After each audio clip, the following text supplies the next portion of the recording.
তো hello friends, আমি Sandeep and আপনারা দেখছেন লার্নিং দুনিয়া 2.0 ইউটিউব চ্যানেল। তো ফ্রেন্ডস, আবারও কিন্তু আপনারা যারা ডব্লিউপি কনস্টেবলের 2024-এর নতুন নিয়োগের ক্যান্ডিডেট রয়েছেন এবং অলরেডি আপনারা যারা প্রিপারেশনটা শুরু করে দিয়েছেন এবং বর্তমান পজিশনে দাঁড়িয়ে আপনাদের প্রিলিমিনারি এক্সামের জন্য যারা প্রিপারেশনটা কমপ্লিট করে নিয়ে মোটামুটিভাবে এক্সাম ডেট সম্পর্কিত আপডেট জানার জন্য অধীর আগ্রহে ওয়েট করে রয়েছেন, তো মূলত তাদেরকে উদ্দেশ্য করে লোকসভা নির্বাচন সমাপ্তির পরে আজকের এই আর্জেন্ট ভিডিওটা কিন্তু ক্রিয়েট করতেই হচ্ছে। আজকে 6/6/2024 তারিখ, অর্থাৎ জুন মাসের অলরেডি কিন্তু 6 তারিখ অতিক্রান্ত হয়ে গেল।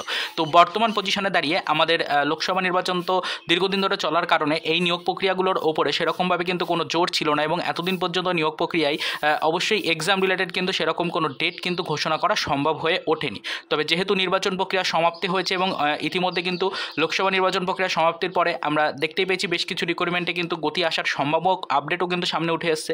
তো সেক্ষেত্রে আমাদের ডব্লিউপি কনস্টেবল 2024-এর যে চাকরি প্রার্থীরা প্রিলিমিনারি এক্সামের জন্য প্রিপারেশন নিচ্ছেন তাদের এক্সাম ডেটকে আদৌ সিলেক্ট করা হয়েছে কিনা, বা যদি এক্সাম ডেট সিলেক্ট করা হয়ে থাকে তাহলে ঠিক কবে নাগাদ এক্সাম হতে পারে, এই সম্পর্কিত একাধিক প্রশ্ন চাকরি প্রার্থীদের পক্ষ থেকে কিন্তু করা হচ্ছে। তো দেখুন, আপাতত আপনাদেরকে আজকের এই ভিডিওটির মাধ্যমে এক্সাম ডেট সম্পর্কিত সেরকম কোনো আপডেট তো দেওয়া হবেই না, তবে তার সাথে সাথে কিছু ব্যাড নিউজই কিন্তু প্রোভাইড করা হবে। অবশ্যই লোকসভা নির্বাচন পর্ব মিটে গেছে ঠিকই, তবে ইতিমধ্যে কিন্তু আশা করি আপনারা সকলেই কম বেশি জেনে গেছেন যে রাজ্যে কিন্তু ওবিসি সার্টিফিকেটের ভ্যালিডেশন নিয়ে একটা প্রবলেম কিন্তু নতুন করে ক্রিয়েট হয়েছে, যেটা নিয়ে ইতিমধ্যে কিন্তু মামলা চলছে এবং তারই সাথে সাথে অবশ্যই রাজ্য সরকারের পক্ষ থেকে বেশ কিছু নতুন পদক্ষেপ নিয়ে ওবিসি সার্টিফিকেটের ভ্যালিডেশনকে কিন্তু এক্সটেন্ড করানো হবে বা প্রত্যেকটা ওবিসি সার্টিফিকেটের হোল্ডারকেই কিন্তু ভ্যালিড বলে কিন্তু গণ্য করানো হবে, এরকমই কিন্তু সিদ্ধান্ত নেওয়া হয়েছে। তবে যেহেতু কলকাতা হাইকোর্টের পক্ষ থেকে নির্দেশিকা এসেছে যে প্রচুর সংখ্যক চাকরি প্রার্থীর ওবিসি সার্টিফিকেট কিন্তু বাতিল হতে চলেছে এবং সেগুলো কিন্তু ভ্যালিড থাকবে না, তো সেই কারণে কিন্তু আপাতত এই সকল নতুন নিয়োগ প্রক্রিয়াগুলিতে সেরকমভাবে কিন্তু গতি আনা সম্ভব হচ্ছে না। তো আপাতত মেনলি কিন্তু আপনাদের এই ওবিসি সার্টিফিকেটের ভ্যালিডেশন নিয়ে যে প্রবলেমটা ক্রিয়েট হয়েছে সেটার কারণেই কিন্তু ডব্লিউপি কনস্টেবল সহ পিআরবির প্রায় প্রত্যেকটা রিক্রুটমেন্টেরই নতুন নোটিফিকেশন প্রকাশ থেকে শুরু করে একেবারে এক্সাম সম্পর্কিত যাবতীয় আপডেট সব কিন্তু আটকে রয়েছে। তো সে কারণে আপাতত এই মুহূর্তে দাঁড়িয়ে আপনাদের জন্য লোকসভা নির্বাচন প্রক্রিয়া সম্পূর্ণরূপে কমপ্লিট হয়ে গিয়ে রাজ্যে কিন্তু ইলেকশন কমিশনের রুলস অ্যান্ড রেগুলেশনস কিন্তু উঠে যাওয়ার সমাপ্তির হতে চলেছে প্রায়, তবে এখনও পর্যন্ত সেরকমভাবে আপনাদের জন্য কিন্তু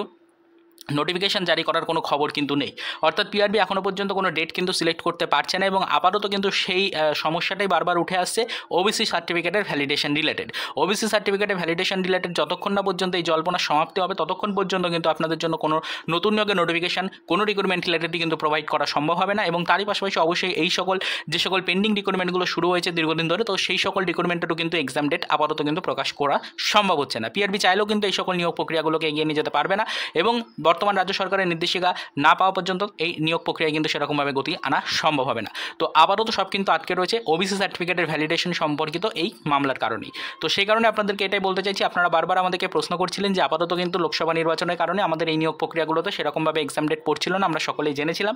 তাই লোকসভা নির্বাচন তো সমাপ্ত হয়ে গেছে, তো আপাতত বর্তমান পজিশনে দাঁড়িয়ে আমাদের জন্য সেরকমভাবে এক্সাম ডেট আদৌ সিলেক্ট করেছে কিনা পিআরবি, বা যদি কোনো ডেট সিলেক্ট হয়ে থাকে তাহলে টার্গেটেড মান্থটা যেন আমরা আপনাদেরকে জানিয়ে দিই, সেটার জন্য কিন্তু অনেকেই প্রশ্ন করেছেন, অনেকেই কিন্তু কমেন্ট করেছিলেন। তো সেটাই আপনাদেরকে বললাম যে এখনও পর্যন্ত কিন্তু শুধুমাত্র লোকসভা নির্বাচনের কারণেই নিয়োগ প্রক্রিয়ায় যে গতি ছিল না এটা কিন্তু বলা ভুল হবে। অবশ্যই আমাদের কিন্তু ওবিসি সার্টিফিকেট সম্পর্কিত ভ্যালিডেশন রিলেটেড যে প্রবলেমটা রয়েছে সেটাই কিন্তু আপাতত মেন হয়ে দাঁড়িয়েছে।